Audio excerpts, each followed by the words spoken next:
Hello mamas, I'm Dr. Aarti Pari. So இன்னைக்கு நம்ம nutrition for breast feeding mothers பற்றி பார்க்க போகிறோம். எல்லாத்துக்கும் ஃபீடிங் ஆரம்பிச்சோடனேயோ அல்லது ப்ரெக்னென்ட் ஆனோடனே இந்த கொஷின் வந்துடும், என்னெல்லாம் சாப்பிடலாம் அப்படின்னு.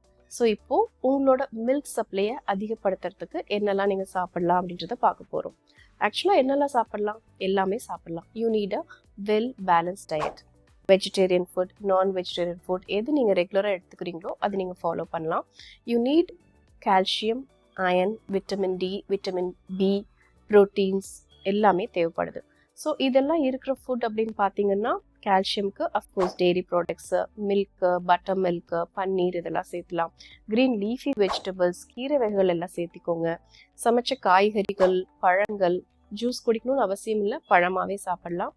அதே மாதிரி உங்களுக்கு ஃபிஷ்ஷில் வந்து ஒமேகா 3 ஃபேட்டி ஆசிட், அதே மாதிரி நல்ல ஒரு புரதச்சத்துள்ள எல்லா ஃபுட்டும் சாப்பிடலாம். அஃப்கோர்ஸ் பருப்பு சாப்பிடும்போது சில பேர்த்துக்கு வந்து பேபிக்கு வந்து ஒரு கேஸ் ஃபார்ம் ஆகி பேபி வந்து ஒரு கூலிக்கு பெயின் இருக்குது, அழுதுகிட்டே இருக்குது அப்படின்னு சொல்லுவாங்க.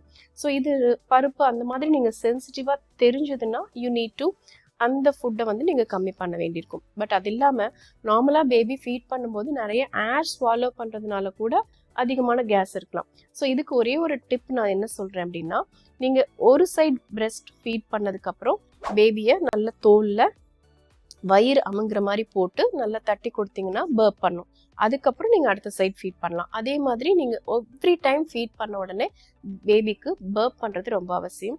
அல்லது நீங்கள் உங்களோட தொடையில் அவங்க வயிறு அமுங்குற மாதிரி பேபியை குப்புற போட்டு கொஞ்சம் தட்டினீங்கனாலும் பேபிக்கு வந்து அந்த பர்ப் பண்ணதுக்கப்புறம் அந்த கேஸ் ப்ராப்ளம் இருக்காது.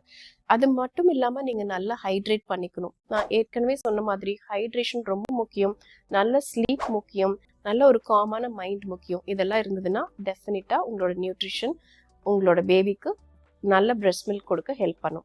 அதே சமயத்தில் அவாய்ட் பண்ண வேண்டியது அப்படின்னு பார்த்தீங்கன்னா too much of caffeine, coffee அதிகம் வேண்டாம்.